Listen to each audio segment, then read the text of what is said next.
All right, all right. What an amazing, awesome, what I would say incredible day today.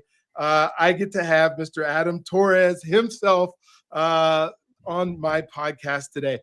Just when I think about Adam, and I think about the different folks that I've had on, and we're about 400 episodes total now. Woo, And 400. Oh my gosh, hold on. I can't let you go past that. 400. Yeah, between this and the Journey to Freedom, which are both That's like a boss moves. So cool. It has been so fun to have folks on like yourself that are out there, that are doing stuff, that are helping people, that are serving. When I think about living boldly with purpose, I usually ask my guests, is it possible to live boldly with purpose and not serve others? Maybe you want to I'll let you go ahead before we jump into your story. Yeah, maybe answer that real quick. Is it possible to live in purpose and not serve others? Man, I think, that's a hard one. Dr. B, you're coming with the big one. I just started out just jumping into. Well, I guess I'll juxtapose it to something that I've always believed in, whether it's right or wrong. And that is, like, if you want to make a difference in anything, you're going to need people.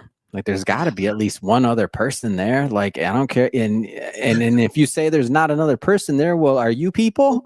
Like, I know. You need yourself. Like, you need people. So if you add people with purpose and you add a little sprinkle of a servant's heart, like, I think you can do some great things. Like, and the more people you can get involved, a lot of times it can be, you can expand. Yeah, I had somebody who told me, this was kind of funny. So I got into this. My wife has an embroidery business and it's in the basement. And one of her direct to garment printers, kind of broke down. And so we're kind of taking it apart and trying to follow the YouTube videos and the how-tos. And this thing is so complex. You'll squirt water here and squirt water there. And I'm like, somebody designed that. And so I started thinking, like, did the person who sits as engineer and designs this and then creates the parts and everything for this printer to work, is he serving people, if that's his purpose in life or not? And then I came to the conclusion, even he is serving others by allowing people to utilize this incredible machine to make garments that say amazing things on their t-shirts or wherever they are, so that other people can have better lives. So even he's serving people, maybe not directly, and I'm sure there's people in the company that are working. It's humanity. It's humanity. Yeah, it is. You're so right. So anyway, so as we're thinking about the show and thinking about all the things, and we're talking to each other in the green room, and I'm saying, well, I was just in LA, and he lives in LA, and but of course he flies across the country to Miami this week, and but he's still on to talk to us today. And so, like all of our guests, Adam, I want you to tell your story. And like your story can start anywhere. Sometimes I have to tell people, believe this or not, you can't get it wrong. I'm just nervous about their story, and I'm like, it's your story. Even if you made it up, there's no way I would know. Maybe the people who watch this know you would know, but if you made up a whole bunch of stuff, there's absolutely no way. Man, you better not be telling your guests to make up some stories, spreading fake news on your show. You better chill with that, Dr. B. I know. And so, but I want you, because I think people like to hear who people are before they care what they do. And once they know, and you can start building that trust through your story. And more than anything, and I learned this with the Journey to Freedom podcast, which is mostly with Black men, is that, people want to see people that look like them, that are able to do some of the things that they want to do. And for whatever reason, I always say this isn't important to me. I don't need to see who people are, I got this, right? But then I find myself, like, before I started Journey to Freedom, I went to this seminar with a guy named David Horsager, who does trust leadership. And it was fire. It was like incredible. But 500 people there, only 30 folks of color in the room. I mean, literally, there's hardly anybody of color in the room. And so I come back and I say, I need to do this. But just by me telling you that there was 30 folks of color in the room tells you that it matters to me, because I'm counting. And I got this epiphany later, like, why do I always count when I go to rooms? And it doesn't, maybe they don't need to be a doctor. They don't need to be a physicist or something like that. But it's just something about our commonality in our communities and the people that we spend time with that we want to see excel. we want to see everybody excel, but sometimes it's just that little special thing in your heart. You go, why are not more of us, in this and getting this information and be able to utilize all that stuff? And so, so please tell your story. I can't wait to hear it. I can't wait to write it. I got my pen. I got my pad. Come on, man. No pressure. What are you talking about? Yeah, I'm putting pressure on Dr. you right B, tell you, man. So one of the reasons why I want to give you the why I'm here and why this is so interesting to me. Other than to hang out with you, of course, but before this, I didn't even guess. This is the first year I've been going on other shows, and this is the first time I've normally I'm on the other side of the mic, and I've done over, just for anybody that hasn't seen my work, I've done over 6,000 interviews. I host the Mission Matters series of shows and have bunch of other shows in production and other things. So I'm a host, but I'm a host now. But the reason why I started coming on shows is because I want to inspire other people to get out there and to become content creators, to become podcast hosts, to launch their own shows, to tell their story. And because it's very easy for people to look at maybe somebody when they're kind of polished, they've been doing something for a while, and say, oh, that person can do it and I can't do it, or that person has this skill set, they were born with it. So I'll tell you what I started out as, Dr. B. I started out as the world's worst podcaster. Let me tell you, I was so scared to do my first show. I didn't even use my real name. Like, I literally didn't use my real name. No, Dr. B, I was scared people were going to find out it was me. I don't know what I was thinking. This is many years ago, right? I didn't even go in front of a camera or do video until after 1,500 interviews. Because if you turned on a camera onto me, Dr. B, I forget my name. I'd be like, this is, I don't even know what I'm talking about here. I was so camera shy. And then if you look at being in front of an audience, I didn't do my first live audience gigs in front of hundreds of people where I do interviews and things like that till after like 3,000 interviews in, maybe closer to 4,000. And that's just because I had that fear. So like I was able to overcome a lot of fear and not be able, and a lot of things that I wasn't like made for this business, and to build a skill set and maybe a bit of entertainment in me. But this is all after a long journey. So I want other people to get involved too. So my background, if we go a little bit further back, I was in finance almost 14 years. I was, behind the desk guy, and that was the deal. When I got into this business, it was kind of by accident. I launched a book. It got a lot of traction. So surprisingly, I didn't know what that business was even about. I didn't want to write a book. My mentor's like, you got to do a book. I'm like, I don't want to do a book.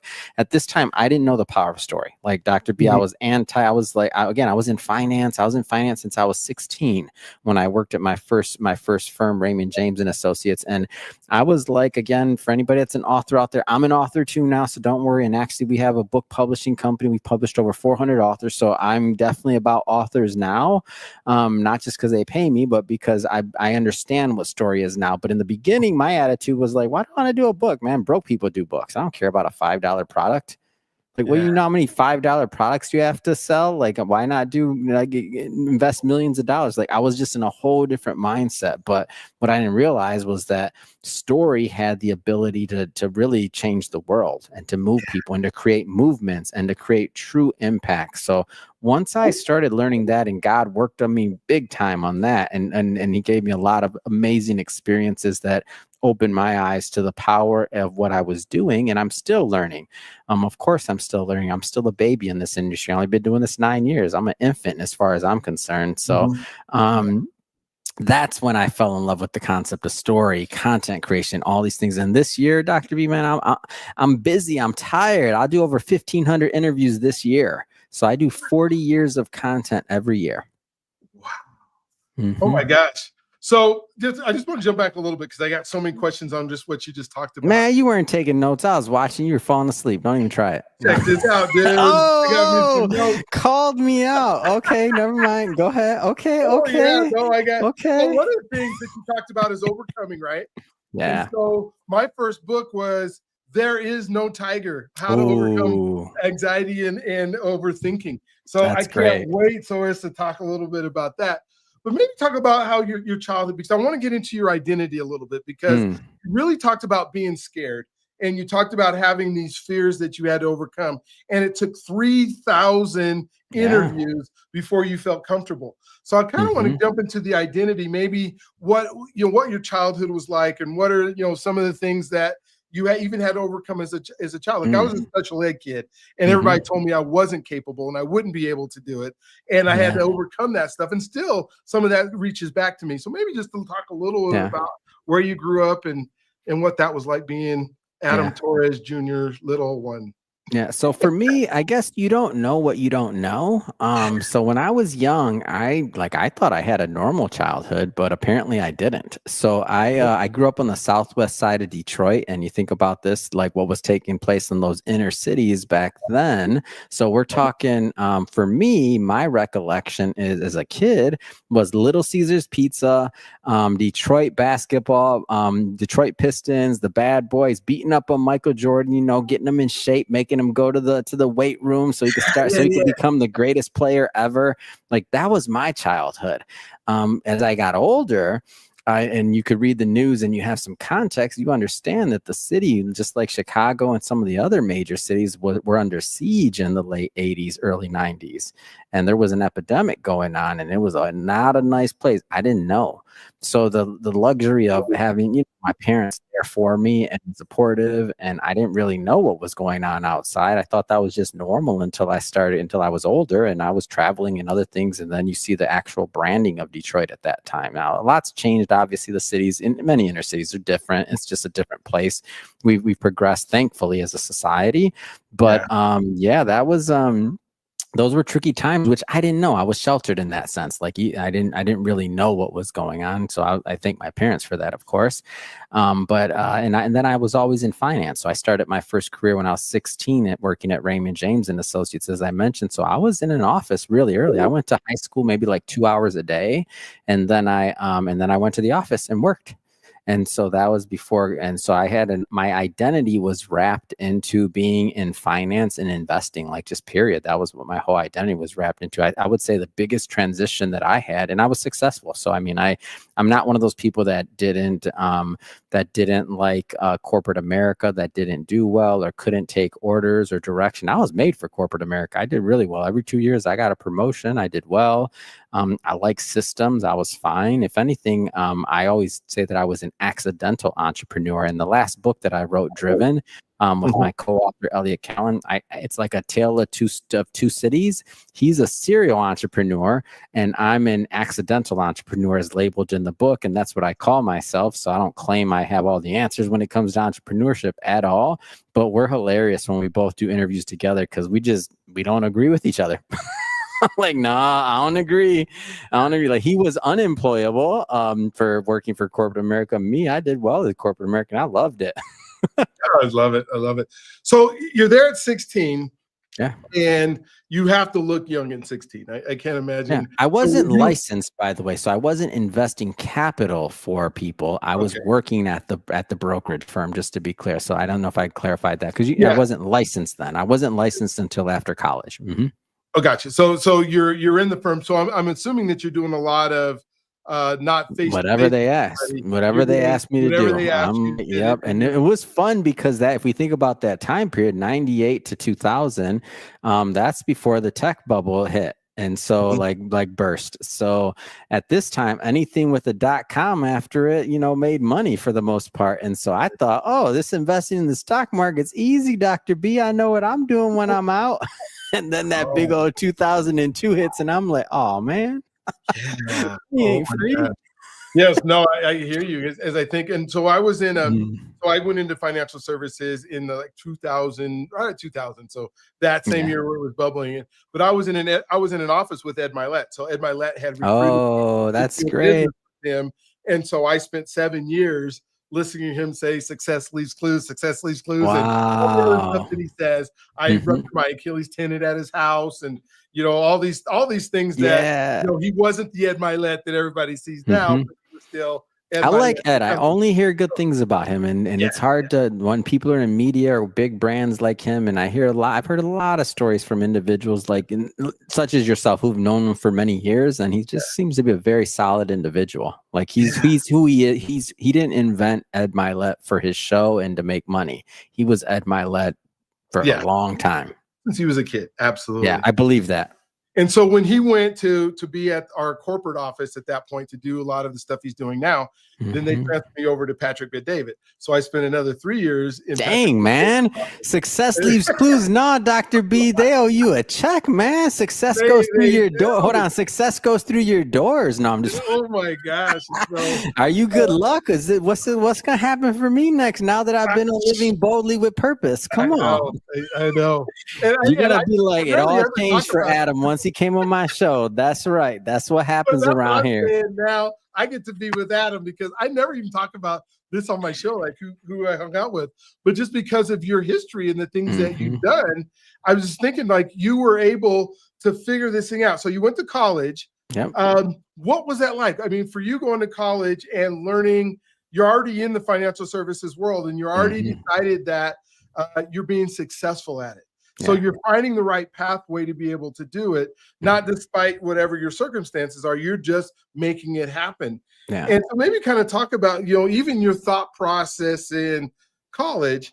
Was it networking? Was it doing things that they were teaching in the office, or was it? No, I think so. What happened in college is I knew, like, I had self-awareness at that point, and I realized that I didn't really know anything about the world. And I even realized that the people that I was working with weren't very worldly. They knew their niche, but they didn't know, like, they weren't worldly. And by the time, and so I knew that what I didn't know on that part, and I'm like, I'll give you a funny one, Dr. B. So you know what a hostel is, right? When you go places and you stay in a hostel. So this is for all the kids out there. There wasn't always book all your stuff online. All right. So we're going back a little bit of time. So just Google it. Maybe it existed, but I didn't know. So the first, when I'm 18, the first thing I do is I'm like, all right, I'm going to Europe. So I didn't know anything about Europe. So I get out the airport, I fly into Amsterdam, I get in the airport, I get in a taxi, and I tell the taxi driver, hey, can you take me to the hostel? You get that, Dr. B? Can you take me to the hostel? I didn't know that was like a hotel. I didn't even know. I thought it was the name of a place that I was supposed to stay. The taxi driver looks at me and he's like, so when you talk about a green 18-year-old that knows nothing, I'm like, I couldn't say one word. I don't know if I barely knew what language they spoke, and I just didn't know. I was like, I wasn't cultured like that. So I intentionally, so by the way, the first night, like, couldn't find a hostel. It was terrible. I went during the peak of tourist time and eventually found a place, but man, this is after a long journey. So then when I was in college, my whole point was that I need to learn about the actual world. So I international relations, James Madison College, and I remember going and I studied at NATO. I studied in Brussels. I studied Czech Republic, Spain. Like, I wanted to make sure that I knew how other people in the world operated as well, because I knew I just had never had that exposure during my lifetime. And I'm like, it's probably like, so I knew what I didn't know on that piece. And I knew that there were a lot of other people that didn't think like we did necessarily, whether it's Americans, whether it's in my neighborhood, whether it's in the firm that I worked in. So that was my whole thought process. I kind of already knew that anything that I was going to do after college, you're going to have to learn at the company anyway. So I'm like, let me see what I can do here. Let me make sure I have some fun, and let me make sure that I make the best out of that and get the most worldly experience possible doing that. And that's even one of the reasons why I went to Michigan State University, because at that time, and I think they're still one of the top in the world, but they had one of the top, they might have been number one at that time for study abroad programs. So I was like, I went to college to travel and to learn and to, get my credits. So how important then is experiences? It seems because you have this plethora of experiences now. You started out early in the financial services world, you're traveling all over the world, and now today, I mean, we'll talk about what happened in between, but maybe just kind of talk a little bit about experiences and how important they are in order to move forward in success in our world? They're not natural for me. I'm a homebody. So in all reality, right now, I do travel the world. I do a bunch of other things and I do those for my work. But in a perfect world, if I had to say what it looked like, I would have a platform and I don't mean the same content, by the way, but it's just for to illustrate. Like you think about somebody like a Howard Stern, where he's big enough to where everybody comes to him. He doesn't have to fly around the world, go to all these conferences, do all this other stuff like I do to promote, which I'm not. For everybody listening, I'm not complaining. I'm just saying if I was big enough, I'd be sitting in the studio like Johnny Carson chilling, right? And playing tennis in the day or whatever else I feel like doing and do my gig and then go home, right? But, it takes time to work up to those levels. Or like a Rush Limbaugh, he did his 4 hours on the air and then he used to go to his library and just and just read all day and take a nap afterwards and things like that. Like I probably prefer a more chill lifestyle like that, but I'm still young. So I guess in our younger years, what we should be doing is we should be trying to be of service, but also trying to, have experiences that make us worth people that are listening. Like you have to have something to give. Like if you don't have any experiences, then you don't really, then how much do you have to give? And it doesn't mean, by the way, I don't want to say this in the wrong way. I don't mean you got to go make all the mistakes yourself. That's not what I'm saying. I'm not saying that at all. You can learn from other people's mistakes and other people's experiences. But when you're somewhere else, when you travel, when you're in another place than you normally are, you're taking yourself physically out of the wavelength of your day to day. And even the energy changes when you're in a new city because you're subjected to other things, whether it's sights, whether it's smells, whether it's people, whether it's accents, whether it's the way somebody walks. And all of those things have the ability to keep your brain jumping from left brain to right brain and to digest and to not get too complacent and to allow you to spark creativity that maybe you didn't even know you had in you. Yeah. Oh my gosh. So when we think about the identity and the shifting and then being able to move forward, you talked about having to do 3,000 interviews. Pain, Dr. B, pain. Except for all those guests, it was beautiful every minute of it. No, I'm just playing. Yeah. But I was thinking about how did you become? I just wrote a book called Be Do Have that'll come out in a couple of weeks, which is about being the person that you need to be in order to do what and then you get to have what God put you on this earth to do. And when I think about becoming, so many of us want to go do, and so you're doing all these interviews, but at the same time you're becoming. How conscious were you during that time that you're growing, that you're moving, that you're putting new things in, or you're learning how to speak, or you're learning how to talk to people or interview? How much time did you spend during that time just honing your craft and becoming a better person so that you can be that person that does that? Dr. B, I would like to say that I was that type of person and I'm that smart, but I'm more of a systems person. So I'll relate it to one system that worked for me that I applied to what I do now. So when I was a financial advisor, like there was infrastructure in place, right? I had to have my Series 6, 7, 63, CFP, all these things. At one point I had my own RIA, my own firm. So I'm responsible for compliance, all these other things, right? So I estimated that, during that ramp up period of learning that maybe I, digested anywhere between 7,000 and 10,000 pages of content that I had to either memorize in one way, shape, or form to be able to pass exams, right? Like you gotta get your licenses, your credentials.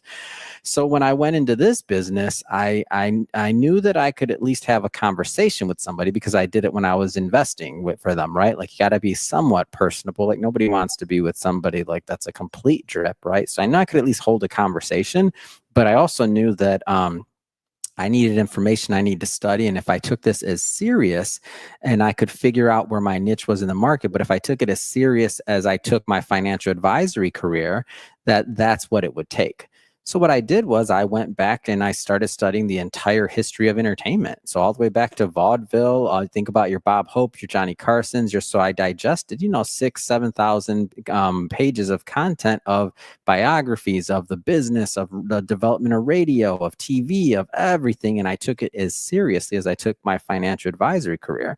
So in doing that, what I did was I realized, I said, okay, let's start with the premise that I have no talent and I'm horrible and I'll never get any better than I am today. If I look at the parallels of everything else that the other people who are actually great in this business have done, I mean, like, think about the Oprahs, think about the Johnny Carsons, think about the Larry Kings, think about the greats, right? Like, what do they have in common? And what I did was I like to quantify numbers. They all had over 30,000 interviews under their belt.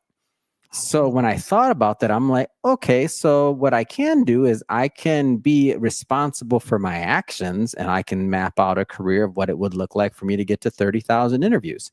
And so after I did that, I'm like, okay, now let's take it a step further. What happened, like, let's assume I do get a little bit better. Like, are there any other advantages? Is there anything else? And what I came up with was that our distribution today, believe it or not, is better than it was back then. So if you think about it, like I think about, and I like to talk about this one, Johnny Carson, I mean, the great, right? 30 years on TV plus, his other career beforehand. Like, you can't Google and listen to any interview that Johnny Carson did. Same thing with Oprah. You can't Google and listen to any interview she's ever done. Why? Because she wasn't doing this in her early days. There was no podcast. There was no distribution. There wasn't Apple and Spotify doing the distribution. There wasn't RSS feeds that are carrying this to 40, 50 different platforms.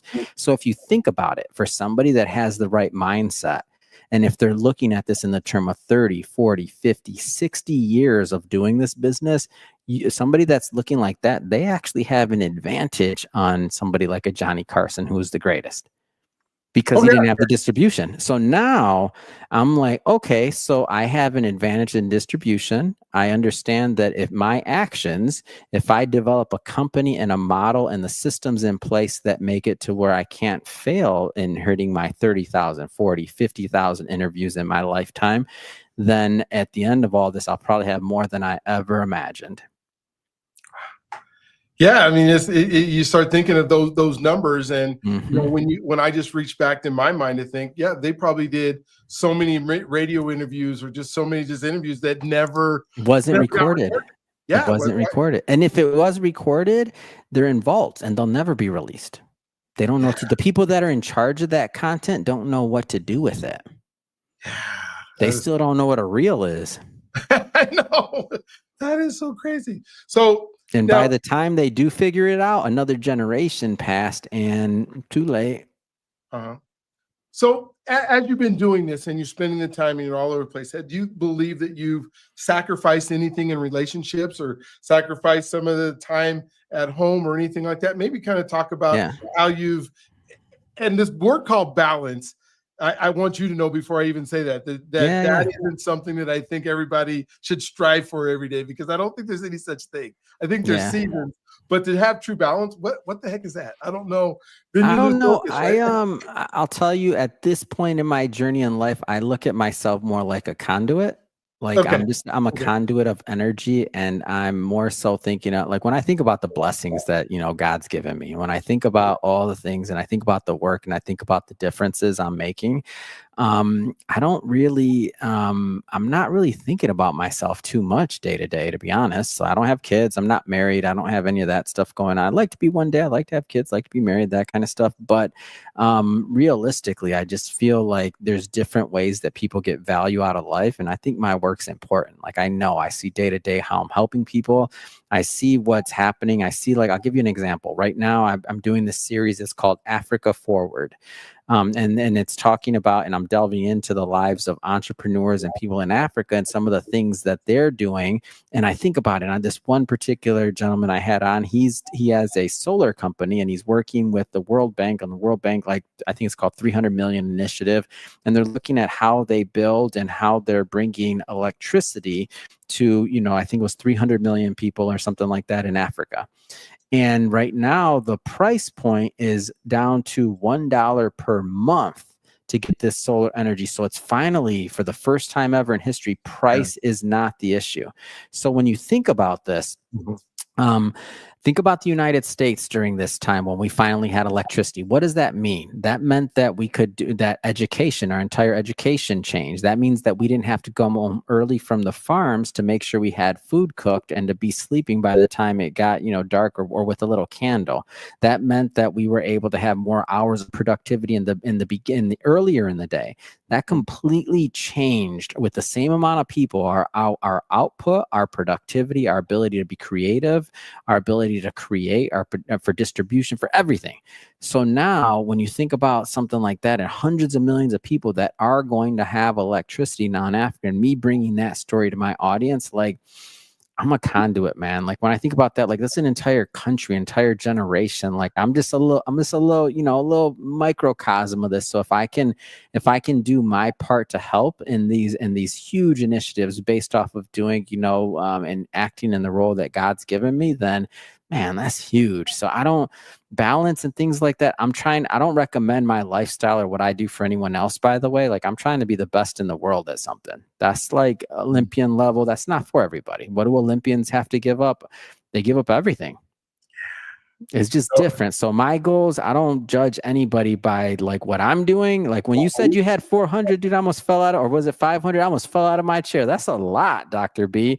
I'm like, most people quit at like episode 20, 24, depending where you get your data from. I'm proud, man. I'm like, because all of us lift and we rise together. So man, I'm excited about it. So I just like to throw that in there as well.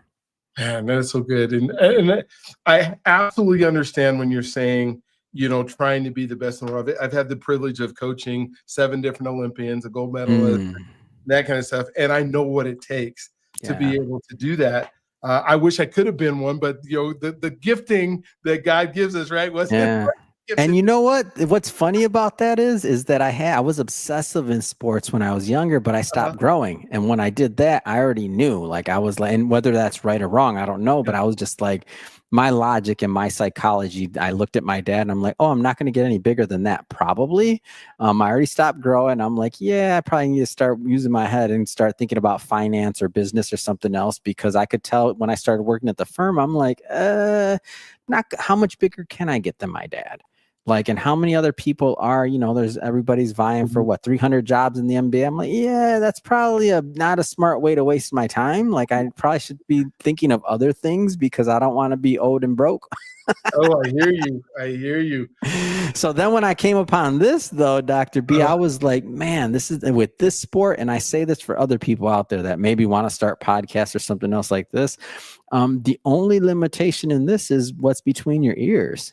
Unlike sports, you can be physically limited. I don't care what anybody says. There's a certain amount that you're going to get to, and then that's it. You're going to get slower. Other people are going to get better. With this, man, I got a book coming out. It's called 1 Billion Podcast, The Future of All Media. And my thesis in this, real simple. There's going to be over 1 billion podcasts one day. There's a whole bunch of other reasons for that. Don't worry. You're going to be getting an email when it's out, Dr. B. I'm like, hey, can I come back? I got the books out. I want to talk about it. But anyway, I have a chapter in there called The Centurion Podcaster. Why would somebody quit their show now if they really know what's going on? When you get older and your friends start passing away, and if you're one of the people that live long, and then you're probably going to start to get lonelier and lonelier. That's what happens when you get up there in age. So because all your friends are gone. So why would you quit your show when you're at the height of your power, you're at the height of your distribution, you're at the height of your name, and you have all these other individuals that you can still help serve a purpose in the world? I think podcasting is going to increase longevity and life for some people because they're going to feel wanted and they're going to be playing a part in society, and it's going to be an important one. Oh my gosh. That is so right on target of my belief system. And where, I do podcast coaching, and I have several folks that I work with, but I'm also started a community called Becoming the Person Universe. And the number one thing that I'm trying to get people to do in that community is become a podcaster, because there is so much that, I don't care how many people you have subscribing to it. There's so many ways to monetize a podcast, but when we think about personal development and working on you and being able to listen and think and all those things, like you're all saying, your community's getting free books. That's all I got to say right now, man. Because wait till you see this fire that I'm writing, Dr. B. You're going to be like, gosh, oh my. I don't like to use the word evangelizing because I don't want God being mad at me. I'm not trying to cross things over, but let's just say that I'm very passionate about podcasting because it's completely changed my life. And I know that it can do so much more for so many people as well. Well, it's an equalizer too. I mean, when you think about the greats that you talked about, the Oprahs and the John, there was a lot of talent with what they did before they, somebody had to say it's okay for you to come in here and be hired to be able to do it. And there wasn't that many spots to be able to get good at it. Like these people who quit at 8 podcasts, that just drives me insane. They get going, they do 8, and then somehow they believed after doing the show 8 times that they could be good enough at it where billions of people or millions of my book addresses that. I love it, Dr. B. You're validating what I wrote. I have a chapter in there that's called it's a marathon, not a sprint, and I go through expectations and managing your expectations. And one of the points that I make is that you're comparing the wrong thing to the wrong thing. If you got 10 downloads and 10 people listen to an hour-long episode, that's 10 hours of their life they gave you. If you got 1,000 likes, my Instagram does pretty well. Ask Adam Torres, shameless plug, go follow Ask Adam Torres. But if I get 1,000 likes on a post, which is not uncommon for my account, it's pretty active. I maybe got 1,000, maybe 500 seconds of somebody's life. They didn't read the caption, which, by the way, go like it. I'm okay. I'm not mad at that. But like maybe 1,000 seconds of their life, that's nothing. And how much did they connect? And I'm not against Instagram. I love Instagram, but podcast is so special. 10 hours of your life that they gave you instead of watching a Netflix episode where they could have watched a production value $50,000 or $500,000 episode during that exact same time. Instead, they spent it with you. That's special. Oh my gosh, it's so true. I want to give you one thing about what you said earlier, though, about it being the great equalizer. I can't leave this one hanging. This was something that like God's kind of been working on my heart with. And I agree with everything you said about being it. Let me give you another layer. So if we look at the system, if we look at the world and we look at macro, not only is it an equalizer for the individual, but for society. Entire histories have been rewritten. Entire histories have been wiped out of people. And why? Because, or for people from the planet. And why? And some of this was done intentionally, some of it not intentional. It just happens throughout history and the system of it. But think about back in the day, who wrote history? The people with money, the people that you own the printing press, you own the newspaper. Who wrote your history? You go far back enough, it was whoever had the papyrus and the ink. You go further back, is whoever had the chisel and the ability to read, and they're with that clay tablet in the cave. I don't know. They're over here with their hands painting pictures. That's who wrote the history. Who had the ink? Go further back, is whoever had that stick next to the campfire. Like that's who wrote the history, or who was talented enough to memorize all of the history and that long prose that the Greeks did to be able to hand down those philosophies from generation to generation in various cultures. So it's whoever had the intelligence. I don't know, but I don't buy that everybody had that had the intelligence and the power and the money always had the masses' best interest in mind. I'm just going to throw that out there. I don't buy it. So if we can agree that there was a certain percentage of that, this is the great equalizer from the standpoint of everybody can participate. And that's why I'm excited by like India and Africa and some of these other countries to be able to participate in telling their own histories for the first time where it can always be accessed. It's amazing. Yeah. And we all have a voice that needs to be heard. And, I love that. We have a voice that needs to be heard. And, this gives you the ability to have that voice, and you get better. Like when I said, you don't even be able to tie your shoes 10 times and can be good at it. So for those of you who started one, don't quit. Yeah. I'll tell you what my so early on, when I was really early on in this game, I was one of the people that I go to for when I was kind of in my head is he was this old school writer. He wrote for like NYPD Blue and all these old school shows. Like he's a SAG writer, like he's a writer, like he's written for some big shows. And I go to him and I'm like, man, I don't know. Is my show getting better? Is it getting bigger? Like, I don't know. Like, I don't know if I'm off or what do you think should do this? And he's like, Adam, what are you talking about? And I'm like, I don't know. I'm just in my head with this. Like, what should I be thinking about? You've been in the entertainment business before I was born. And so he says, all right, Adam, I want you to think about it this way.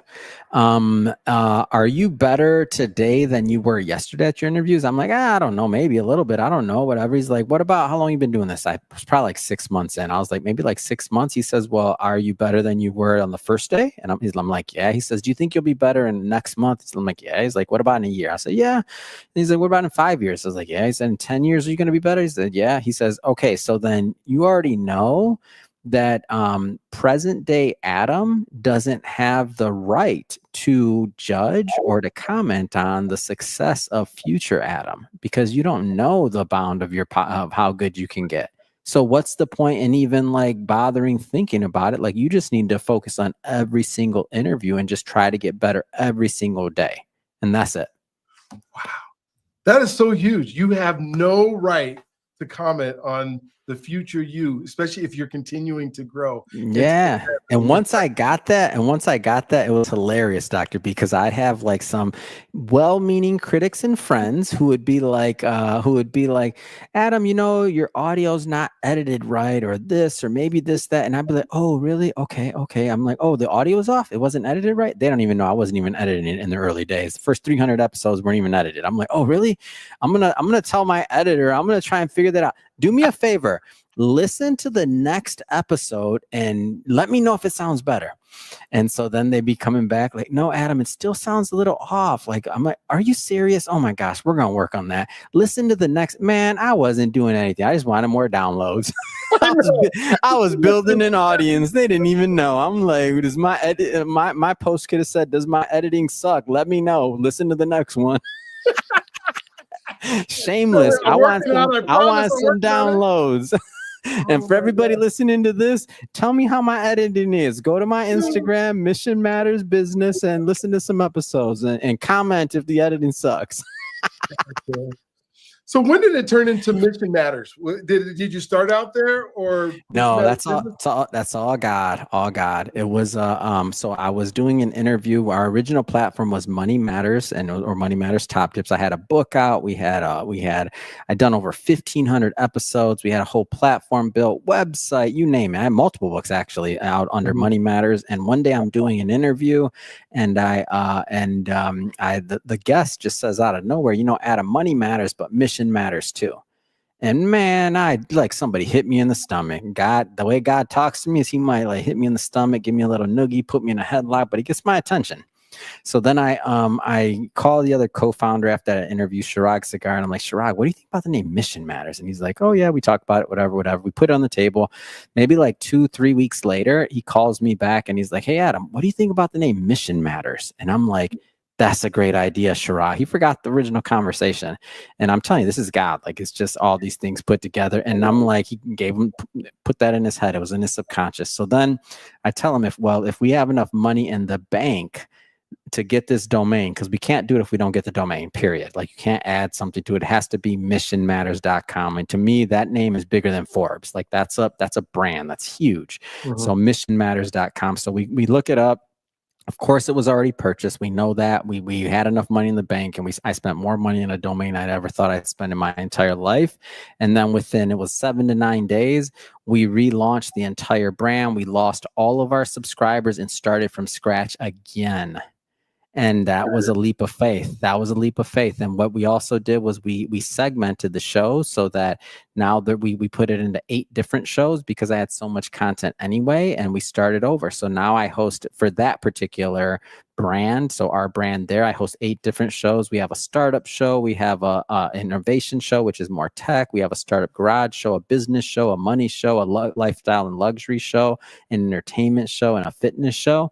And between all those shows, what we like to say is we can really cater to any type of guest that wants to come on, but then also whatever somebody wants to listen to in the non-scripted space. In the scripted space, obviously that's something different, but for interview content, we can really pretty much cater to anybody at this point. And from there, it just started growing. I just think, God said to step, we stepped, and we were rewarded by a whole lot more work. That's the way it works. You watch what you ask for out there. You tell God you want success and some other things, he'll give it to you, but you better watch what you ask for, baby. Ooh, you have to watch oh my gosh. It's so funny because I think of these parallels, and I actually had a show, it was on what they call LA Talk Radio in like 2004. It's called Money Matters, and Brian and Marlon. Wow. It's just so crazy. But I was driving, and I think about how the ability to do podcasts. Like, I'm in my house right now, but I remember having to go from Rancho Cucamonga all the way out to the valley twice a week to record this show. Oh my gosh, these kids these days and their remote shows, I tell you.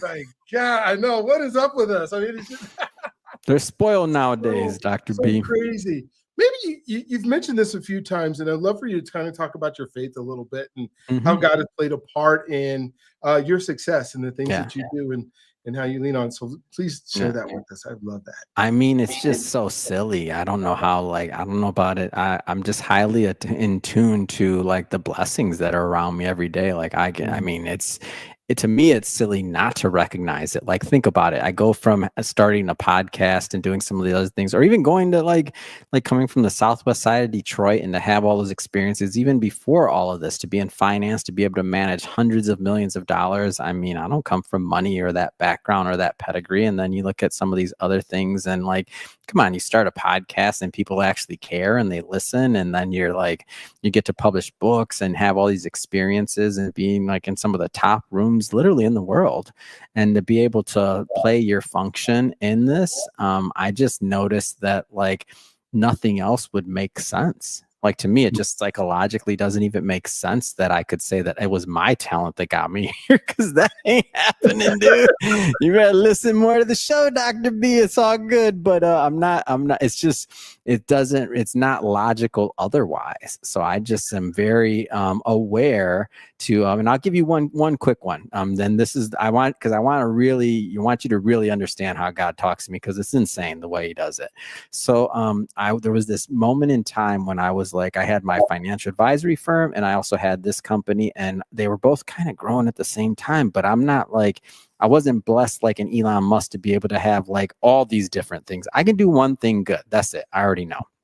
So I'm saying this prayer before I go to bed, and one night, and I just moved into this new place, and I put all of my stuff away, and I had a couple of things done that were still on the floor. I had going back to those certificates, my Series 7, 6, 63, all that. Those were on the floor, and it was in my office, and it was the last thing that I was gonna put up. And I'm I'm not gonna hang these things. I'm tired. I'm gonna go to sleep.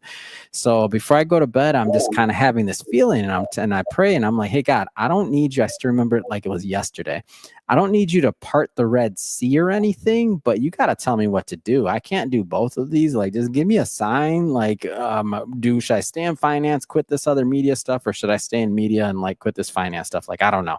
But again, I don't need you to part the Red Sea, but you got to let me know. I'm your child, and I'm a little thick. Show me. Just tell me. All right. I'm getting frustrated here.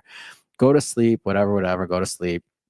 Next day I wake up, and I put my feet down on the floor, and they're wet, and I'm what? That feels weird. How am I wet? And then I thought I'm dreaming still, and I remember it was a flash in my head. It was and all I could hear was my own voice saying, "I'm not trying to part the Red Sea." And so I'm so I try to go back to bed, but I realize my feet are still wet, and I'm what's going on? I don't okay, I'm actually awake. So then I get up, and then I turn on the light, and it's flooded. And what's in that flood? All my certificates are ruined. And I'm Come on, God. I told you didn't have to part the Red Sea. You got humor over here. He put the water in it. I'm mad. So I'm mad at the same time, but then I'm happy. So it's a weird feeling because I have clarity and I'm like, okay, I guess I'm not a financial advisor anymore. So right at that moment, I took a picture of it and I still have it. I took all my certificates, I threw them in the dumpster. I took a picture of the dumpster and I said, okay, I know what I need to do. Thank you. But now let me go find out where all this water came from. And so I go and I look and come to find out the water heater like rusted through overnight and completely that's where all the water came from. And for all the critics out there that are like, oh, it was the water heater. Let me tell you, God controls water heaters too. It's all good. It's all good. So I'm like, that's the kind of signs I've received along my path in this journey that I've been allowed to see. I'll give you another one real quick. And this is, I gotta give you one more. So last is real quick. So unfortunately last October my mom passed. It was a tornado and it was unbelievable. And it's one of those accidents where you're just like, it's act of God. It just period is. 6 people passed in Florida. She was one of them. Literally the tornado came and just scooped up her house. The neighbor was actually in the driveway in his car that was connected to it. Neighbor was completely fine. So it's an act of God. Can't be mad at nobody. So as I'm kind of grieving and all these other things, there's all these miracles that happen when I go out there. I actually did a whole video on it and it's pretty insane. But all the miracles that happened when I went there to the site and all these things, like they're absolutely unbelievable. But fast forwarding a bit, I now see when I talk about like God showing you new things and new connections and what you're doing on this earth, I now see like the importance of even what we're doing today, Dr. B. I'll tell you what happened. I brought my mom on the show 3 or 4 times. Those recordings of her telling her story are actually what I cherish more than anything. I can hear her voice anytime.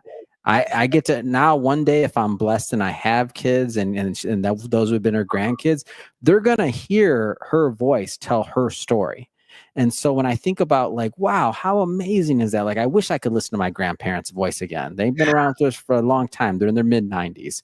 All the podcasters out there, whenever I've told this story, it's a call to action. Have your parents on the show if they're still with you. Have some of your loved ones on the show if they're still with you. And just do it. I don't care if it fits your format. It doesn't fit your format. You won't regret it. Like, it's something that's special and that you should do. And if you think you're too big or your show's too specific for it, one of Howard Stern's favorite guests was his mom. So chill out. You're not bigger than Howard Stern.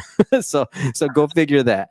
So that now I understand, like I was given that privilege by God of this legacy and what I'm actually doing right today, Dr. B, what we're recording, we're part of each other's legacy now. We're part of this moment in time. We've created something new. And that's why I also want to inspire other people to start shows, because there's not enough people doing this. There's not enough stories being told. I'm doing 1,500 plus interviews this year. Man, I can't do them all. I need more people getting in the game. I want more people providing platforms for others to tell their story, because that's how we move humanity forward. Man, I love that. And I think a lot about my legacy, because I have 8 children. I have 16 grandkids right now. And I think about, dang, you are a blessed man, baby. I am so blessed. That's amazing. But I think about the reason I'm doing these shows is someday my great grandkids but what I didn't even think to realize, and I've had my mom and I've had my dad on my show, but to realize how important those interviews are to me. That's all I care about with my grandparents. So if you're going to start a podcast, if all you do is interview your family, your kids at a younger age, if I had kids at a younger age, I want them to be able to hear like I would love to be able to bring them on and be like, when they're first talking and they're young, or other age groups, and bring them on like, hey, we just went back to school. I could see the interview in my head. We just went back to school. We spent all that money on school clothes. Tell the audience they need to subscribe or listen, because we got to pay for all this stuff. Yeah. Oh my gosh. Yeah. As I'm having it, and I do a series every Sunday where, just for them, where I'm to my grandkids. But I love that. It is so cool. I talk about their names and what their names mean to them. And right now, those kids could care less. I get them in front of me. I was like, hey, your name means this. This is the power that you're going to hold in the world, someday. But 20 years from now, 30 years from now, if God takes me, to heaven and I'm there, that's exactly what they're going to go look at. That's exactly. Man, you've given them a real legacy. This is a real inheritance. Your knowledge, your time on earth, that's the real inheritance. Money counts, but like, this is the real inheritance. So Adam, I mean, I hate that we're running out of time because this is so good, but we're going to come back. We're going to have another conversation. I asked you a whole bunch of questions that I wanted to know. And I know that you came on my podcast because there's some things that you wanted to tell everybody. And so please share whatever we didn't share, whatever we needed to talk about in this episode, because I promise you, Adam and I are not done. If you watch man, I got that book coming out. I'm gonna hit you up. And by the way, and just so you know, Dr. B, for that book, I'm not selling it. I'm offering autograph copies, and I'm just mailing people autograph copies. I'm good. Like, this isn't even gonna be for sale. This is me. I just wanna give back and like, I've been blessed. I'm happy. I want to make sure that I'm living in my calling and helping others to hopefully take part in this gold mine as well. And the only thing I want to say, Dr. B, is if you're out there and you're listening to this and something is holding you back from starting a show or doing any of that, just remember, like, come on, you can't be any worse than me. Like if you think about I couldn't even be on a Zoom call. Like, I forget my name. If you can say your name and be on a Zoom call, then you're already starting further ahead than I was. So get in the game. If you got a show idea, a book idea, you just want to connect, Instagram, Ask Adam Torres, just reach out and I'm around. I do check my personal Instagram. So Ask Adam Torres. Absolutely go to Ask Adam Torres. And he made such a great point of, and I'm trying to say same thing. You are not going to be good at it at first. And so when you think about it, you say, well, I don't have a lot of listeners in my first 10 episodes, let's say, or a lot of people downloading or whatever that is. Well, you don't want a lot of people downloading because you're not very good. You're probably not good at the technology. You're not good at the interviewing. You're not good at some of those amazing things that you get better at. Because you learn how to listen. You learn how to listen to what the guest is saying and then react to it. And sometimes some of you guys are just going to get up there and talk, and you're going to get better at talking by talking and by doing it a lot and researching. Adam told us earlier in the show that how much time he spent, preparing and looking at and reading and understanding what the greats had done and watching them. Those are all things that you say, well, I don't have time to do it, but what do you have time to do? What are you spending your time at right now? For you, maybe you could just spend the next couple of minutes just saying, if you were to start a podcast today, what are some like the top 4 or 5 things that you would do to get that podcast going that maybe you or I didn't have the ability to do when we started, because it's, we got AI now, which is so much different than we had before. Yeah. So I don't think AI, I don't think production, I don't think any of that matters. I think all that people need to do is just adjust their mindset for expectations. Like, if you can understand, like, I don't even agree with the premise, no offense to you, of what you said, your audience isn't big enough. If one person is listening and you have somebody that's spending an hour of their time, they're giving you their life. Like, that's all that anybody has that actually matters. So if you got 10 people listening, like, that's absolutely amazing. You cherish that and you water that and you cultivate that and you build around that, and you will have more listeners than you ever imagine. Like, but you have to do good with those 10. I mean, Jesus started with a couple, right? Like, I mean, I got to draw those parallels because that's just the way it is. Like, that's just the way it is. You need people, but you don't need a lot. All you need to do is just to continue to work on yourself. And one of the things you said, I like to bring up this pretty often. I'm paraphrasing this, but Howard Stern said, in one of his books, he said that those days when he was working in that early in those smaller markets, he was working on becoming somebody worth listening to. And so by the time he got to the bigger markets, he was ready. So that's a blessing. He didn't say the word blessing maybe, but I'm saying it's a blessing. Like, God allows you to be small. Yeah. Sometimes you get too big too quick. It's not in your best interest.